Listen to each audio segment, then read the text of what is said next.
you're kind of trying to build an emotional connection, or you're trying to build loyalty and trust, and build an audience. So I think if smaller businesses go through a bit of a process of kind of truly understanding who they are as a brand, build that brand toolkit and then use those consistently.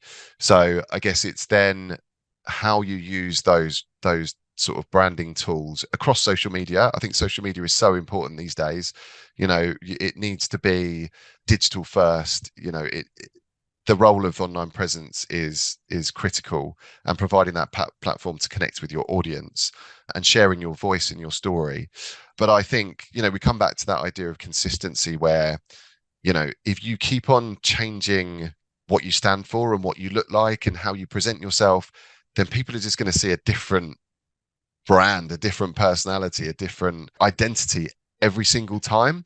So I think as soon as you establish what your identity is, you then just need to really confidently put that out into the world, because it's the backbone of effective branding. It's building recognition, it's building trust, it's making it easier for your audience to choose you over competitors. And you mentioned storytelling earlier, and I think that stories have the ability to engage, inspire, and humanize your brand. And I think it is that kind of emotional bond with your audience that really helps establish yourself and engage with the audience. So I'm also very aware that storytelling is quite a generic term, right? It's kind of like, how do I tell stories through my brand? I think it's just it's finding what's your point of view.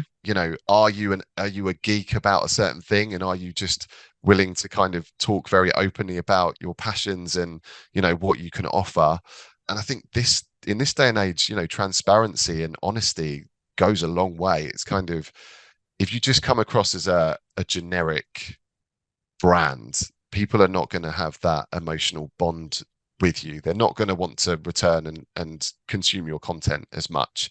If there's something that interests them or kind of moves them, even, they we're humans. We're going to want to experience that more and more and kind of form that connection. So I think there's a lot of new brands and new startups that just think, oh, I'll get a logo. I've got a URL. We're going to take over the world.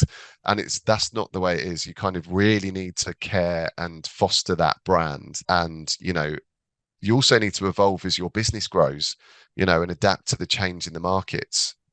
Listen to your customers and stay true to your core values. But it's all about that long-term success and that long-term brand building. So it's essentially, establish those brand fundamentals, a really confident identity, understand what you want to say to your target audience, do that consistently, and then continue to build that in the long term.